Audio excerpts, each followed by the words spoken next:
Κραυγή αγωνία σήμερα από τους εκπροσώπους της Ομοσπονδίας Εργαζομένων στο ΕΚΑΒ εξαιτίας των τεράστιων προβλημάτων που αντιμετωπίζουν. Ο πρόεδρος της Ομοσπονδίας βρέθηκε στο Βόλο στο πλαίσιο της περιοδείας του προκειμένου να αναδειχθούν τα χρονίζοντα προβλήματα του κλάδου.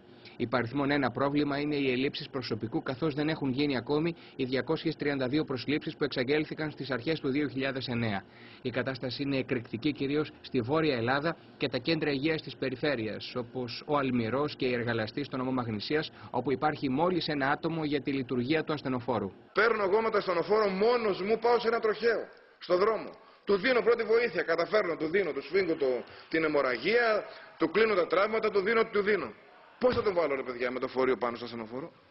Πώς? Άμα δεν σταματήσει κάποιος να με βοηθήσει, να το βάλουμε μαζί πάνω, δεν μπορώ να το βάλω μόνος μου. Δεν μπορώ. Έτσι, ένα το κρατούμενο. Δεύτερο, βρήκα τρόπο και τον έβαλα στο ασθενοφόρο. Πάω για το νοσοκομείο. Δεν θα τρέξω. Δεν πάω να πάω μεγάλη ταχύτητα. Γιατί έχω έναν άρρωστο πίσω αιμορραγή. Και προσέχω το δρόμο. Δεν προσέχω τίποτα άλλο.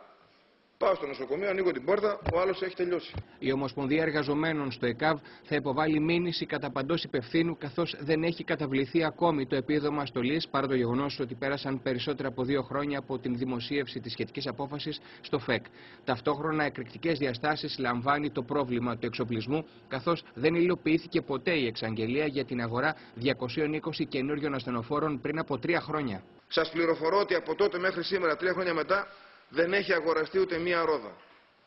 Ούτε μία ρόδα. Να είναι καλά, και πρέπει να το πω, οι Άγιοι εφοπλιστές, οι οποίοι μας δώσανε 100 ασθενοφόρα, μην γελάτε καθόλου, έτσι ακριβώς είναι, 100 ασθενοφόρα, και με τα οποία μπορέσαμε και στείλαμε κανένα 2 ασθενοφόρα, έστειλε η διοίκηση δηλαδή σε όλη την Ελλάδα, από κανένα 2, ένα εδώ, 2 εκεί, και μπορέσαμε να αλλάξουμε λίγο τα ασθενοφόρα μας. Σε επίπεδο Μαγνησίας, ανάλογα είναι τα προβλήματα των εργαζομένων στο ΕΚΑΒ, ενώ μείζωνος σημασίας εξακολουθεί να είναι το κτηριακό πρόβλημα της τοπικής υπηρεσίας. Αυτά κάνανε και οι προηγούμενοι.